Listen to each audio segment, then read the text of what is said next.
Will democracy survive the next couple of years? Essentially, we are the same.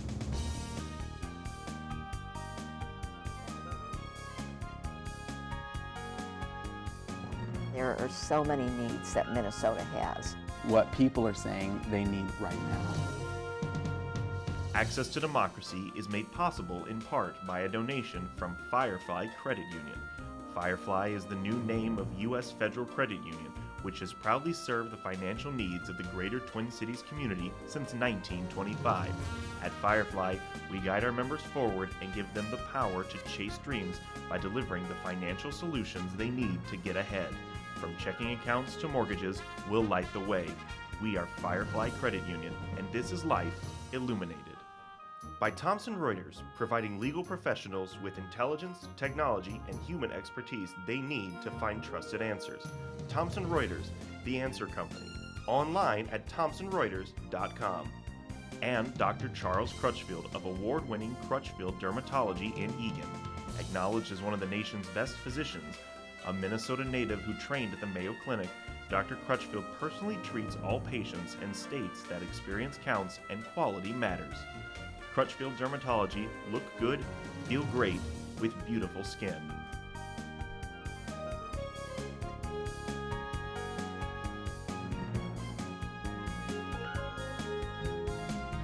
Welcome. Access to Democracy is back with you. A favorite guest host, a sought-after individual when anybody needs a political opinion, a learned political opinion, Professor David Schultz. Thank you. Welcome back. Thank you for having me again. It's been a little bit of a while since you were here. And Yes.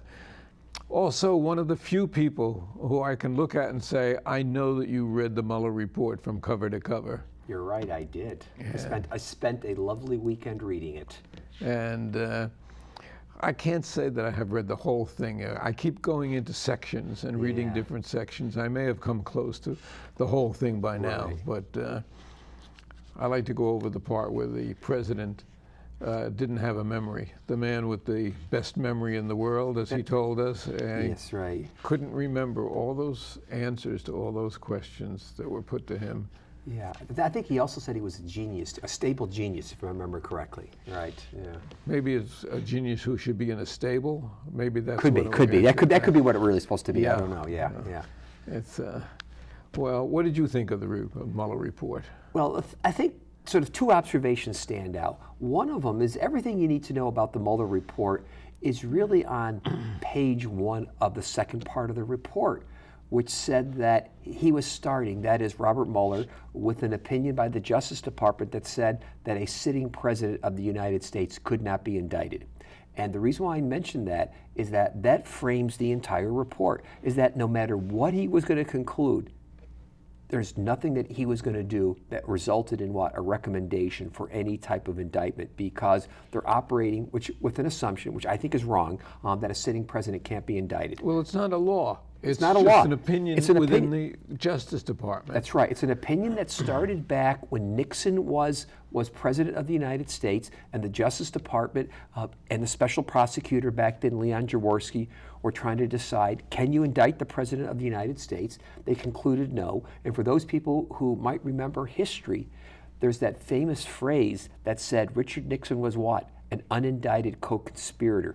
That's where that came from, that idea a president can't be indicted. So if we also have an unindicted co-conspirator in the present White House. We do. Yes. We do. And this is the important part here, is that first, if you understand that Mueller was never going to come to a conclusion that says the president can be indicted, we then get to the second thing to think about here, is that contrary to what President Trump has said, the report does not exonerate him in terms of either the obstruction of justice issue or in the underlying aiding and abetting with the with the Russian government. In terms of a country which is an enemy of ours, no matter how you slice it. Yeah, it's very, very hard to conclude that Russia is an ally of the United States. That, contrary again to what Trump has argued, it's pretty definitive that the Russian government and Russian associates did interfere in our 2016, our 2018 and are continuing to try to interfere in our elections. What the report said is that yes, they did interfere in the elections, but there was insubstantial evidence to show that the Trump administration aided and abetted in that. And then, in terms of did the Trump administration or Trump himself try to obstruct the Mueller investigation, they list, I think it's 10 or 11, 10 instances where they say that we neither have enough evidence to say yes, nor can we say no. And so you don't get Which was really passing the buck, because it seemed clear from reading the background of those 10 incidents that it's clear that he tried and still is trying to obstruct justice with regard to that probe. Right. Sort of two observations I would make on that. And some listeners probably don't know, or viewers don't know, that for many years I actually taught criminal justice. I've taught criminal procedure. So this is not something that's completely out of my bailiwick here. Is that if you look at the federal law regarding obstruction of justice, had this been any other person in the United States besides the President of the United States, it's pretty clear they would have been indicted for obstruction of justice. But again, remember, Mueller report's operating under what assumption? Sitting president can't be indicted. I think there was also a story that had emerged a few weeks after the Mueller report came out, where they spoke to or surveyed about 300 former federal prosecutors that reached a similar conclusion and said that anybody else besides the President of the United States, there was more than ample evidence for obstruction of justice. Actually, that number swelled beyond the 300 to about 800. Okay. And that's amazing in and of itself. Yes. All these people, from not just Democrats, not just Republicans, independents, et cetera, all said the same thing, signed on to this letter. Yeah. Which is a pretty damning indictment in and of itself. Yes, correct. Right. And you're right, Mueller did pass the buck. But what's interesting about it is that when Mueller passed the buck, he actually in some ways puts Trump in the same position Nixon was 50 years ago. Nixon is officially named unindicted co-conspirator and left kind of hanging. Trump is still hanging because, except for his supporters, where they believe everything that he says, anybody else who reads that report, even just reads a little bit of it, will realize that there's enough evidence there to indict him. It's just he's not being indicted because he's President of the United States. That's just as good as unindicted co-conspirator. I heard an interesting observation by somebody within the last few days talking about the hypocrisy of the evangelicals on both the abortion issue and on criminal conduct and on misogyny and his treatment of women. And now we have this, I think, very credible woman who's come forward within the last week to say that he abused her 20 years ago. Yes. She's the 22nd woman now, you know. You wonder after a while, you might say, well, 1, 2, 3, they come out. But with 22, you wonder about it. But we know he's a pig. So, I mean, keeping a comparison here, that there was one credible allegation against Bill Clinton. This was not Jennifer Flowers. It was what was her name now? It was the blue dress, you mean? Well, that's Monica Lewinsky. Yeah. But I'm also thinking, well, whatever her name was, we clearly had, Paula Jones. I'm sorry, Paula Jones. Yeah. Paula Jones was a clear instance of somebody who eventually they settled with, in terms of the allegations. The point being is that here was somebody, a president, one instance of sexual harassment or sexual assault, and he was impeached for it. We have as you said, probably almost 24, if not more, allegations against this president. And evangelical voters are the core base of Donald Trump. What do I mean by that? They are the most solid supporters of Donald Trump. Beyond my comprehension. Yeah, I mean, I don't know about you. Somewhere along the line, I learned in my religious studies, something about 10 Commandments. I learned something about human decency and so forth. And you would think that these evangelicals, who always like to ask the question, what would Jesus do? Well, I'm certainly convinced that Jesus wouldn't condone sexually harassing women, certainly wouldn't condone going after immigrants, misogyny, and racism. But yet, they're with him 100%. And I don't think that that's going to change in the foreseeable future. I think that the country is going to have to move ahead around that. Yes. Because I just think that they're inflexible. I can't comprehend it. That's why I say hypocrisy. It's just the ultimate hypocrite, whatever. Yeah, no, I agree. I absolutely agree with you there. What's interesting, a story that didn't get a lot of play back in 2016 is Liberty University, is one of those very conservative Christian schools. And it was like the student association at Liberty University broke with the university and the evangelical community. And the students, I think, correctly said, and I give them credit, and I said, if our evangelicalism, if our faith means anything, we shouldn't be supporting a person like Donald Trump, who represents everything that our faith and our fundamentalism opposes. And I will give those students credit. And it's a generational thing. Of course it is. Because if you look at the evangelicals who are supporting him, most of them have gray hair. Yeah. Most of them have been around for years.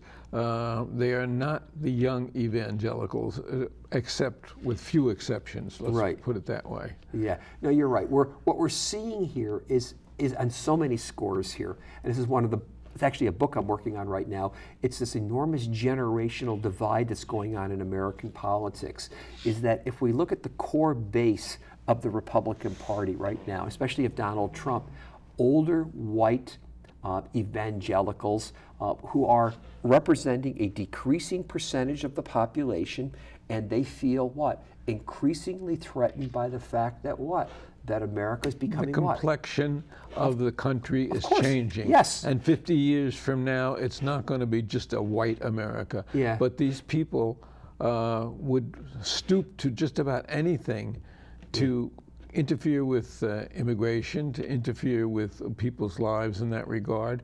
It's beyond my comprehension. Yeah, it's clearly a sense in which, that for them, Christianity, the Constitution, whiteness is defining what America was.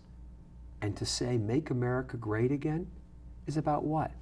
Back when what? Back when it was exactly those things. America was great. America was the beacon for the world. Yes. America was the country that everybody looked up to until these last 2 years. That's right. America was a country where we stood by our treaties. That's right. And where we protected our neighbors, and where we helped our neighbors, and where we, instead of taking money away from Central America, we gave them money to help improve their way of life so that their people don't have to die in the Rio Grande trying to reach the United States. Yeah, in the second of the Democratic presidential debates, Bernie Sanders made that point and talked about the fact that if we're thinking about a good immigration policy for the United States, and he singled out Honduras and he said, which it's true, it's a failed state, it's a state of which anybody who's rational would want to be out of there, who'd want to leave there. It's an oppressive,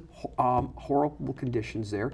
I don't blame those people for wanting to leave, much in the same way that your grandparents, my grandparents, fled, oppression in Europe, last century or whatever like that.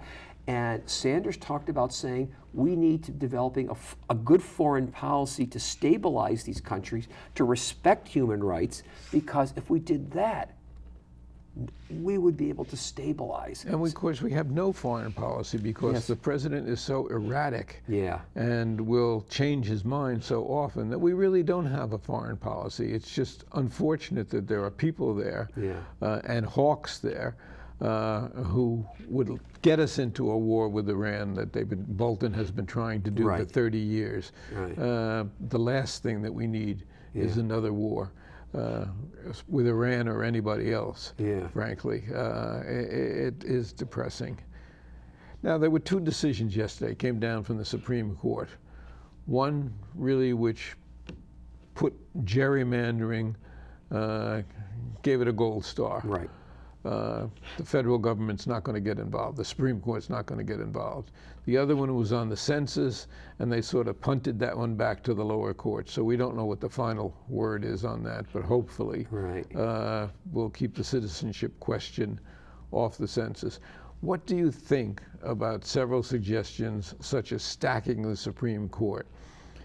Because Mitch McConnell, in his own way, stacked the court when he forbid Merrick Garland from even getting an interview, and has put two conservatives on the court. Do you think that what Roosevelt tried in the 40s is worth even talking about?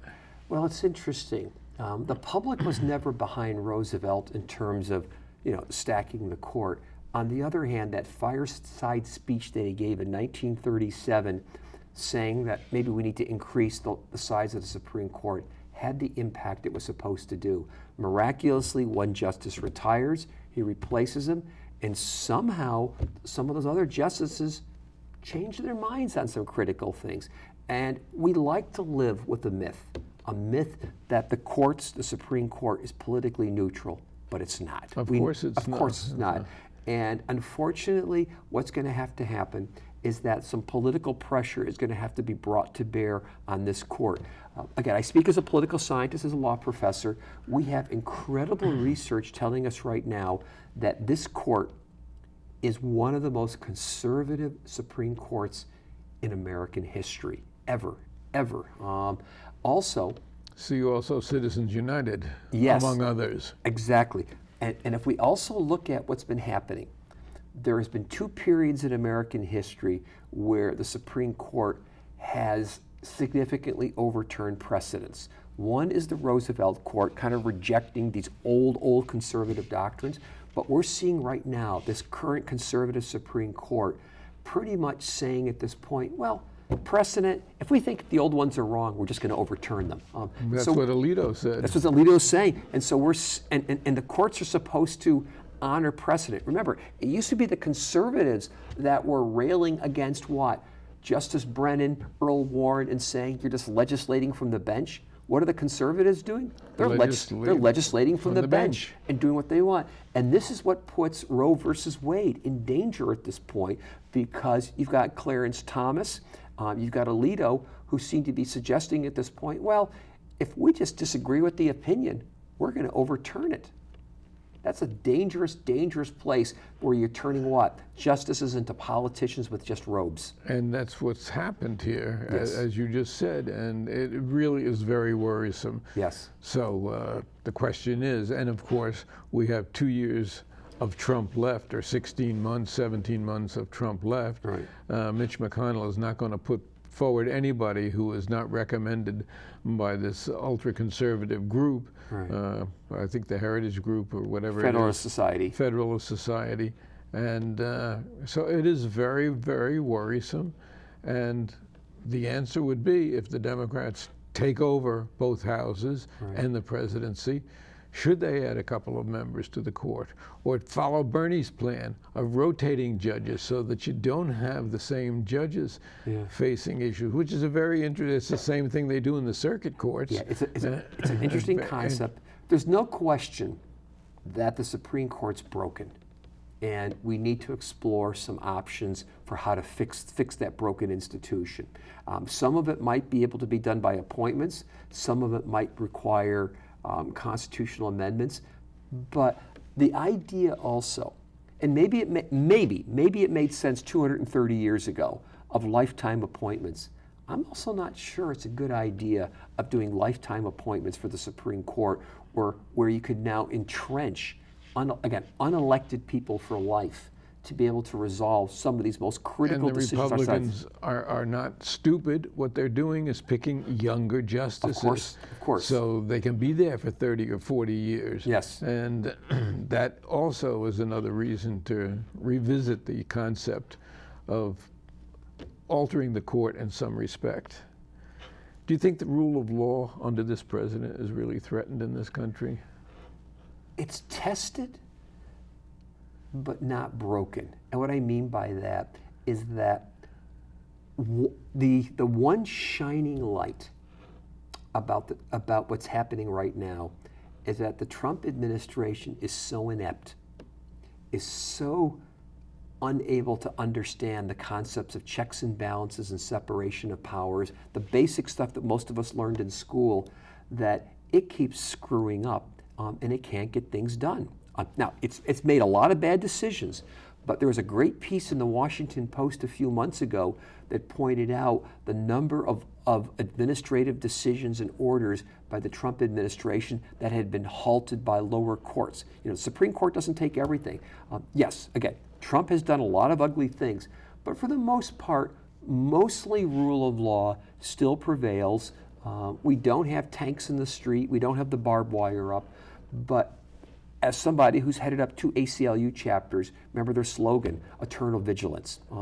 You have to keep the eternal vigilance and keep fighting. And it doesn't just mean in the courts. I think the challenge for people who care about rule of law, the challenge for people who care about individual liberties is what? It's called the ballot box also. The ballot box and education. And Yes. unfortunately, we're not teaching history. We're not teaching civics.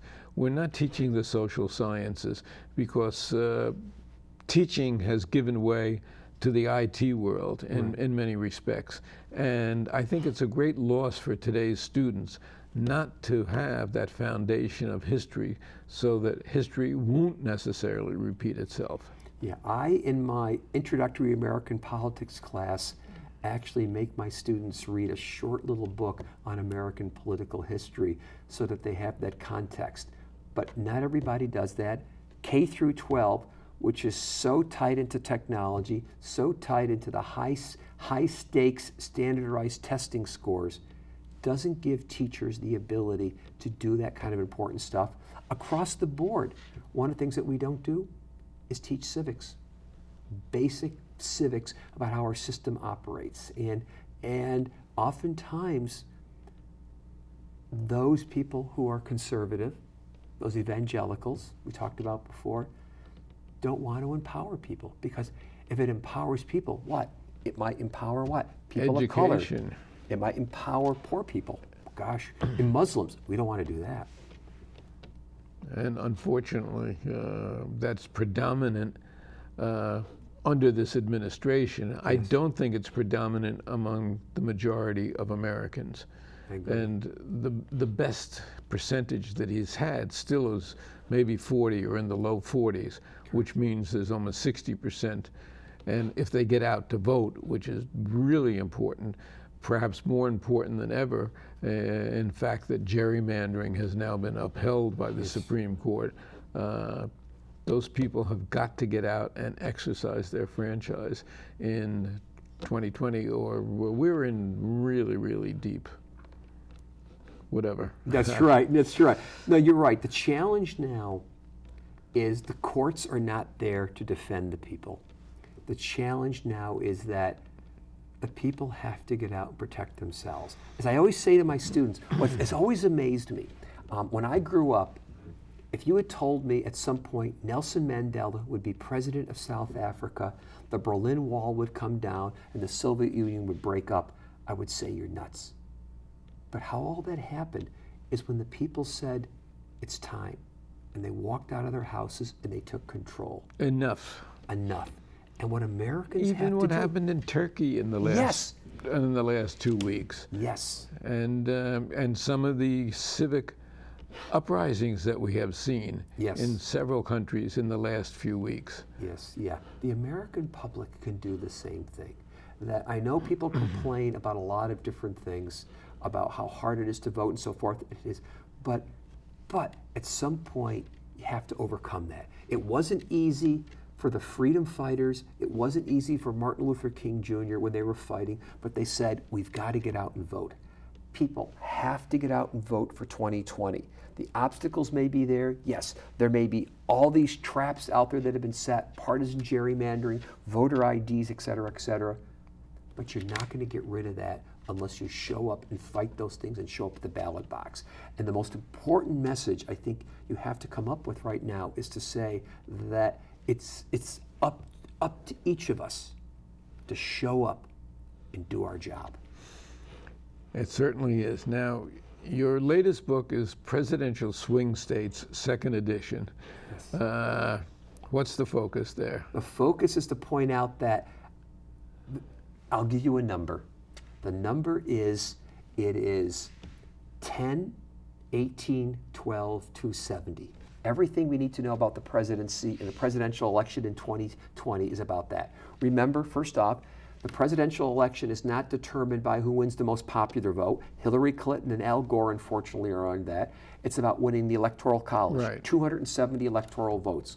We know that the Democrats have their states, the Republicans have theirs. There's only about 12 swing states in the country, the Ohios, the Floridas, the Iowas, the Wisconsins, that are important. Within those 12 swing states, we know there's only about 18 counties that matter, the counties that the candidates campaign in, and within those counties, only about 10% of the voters matter.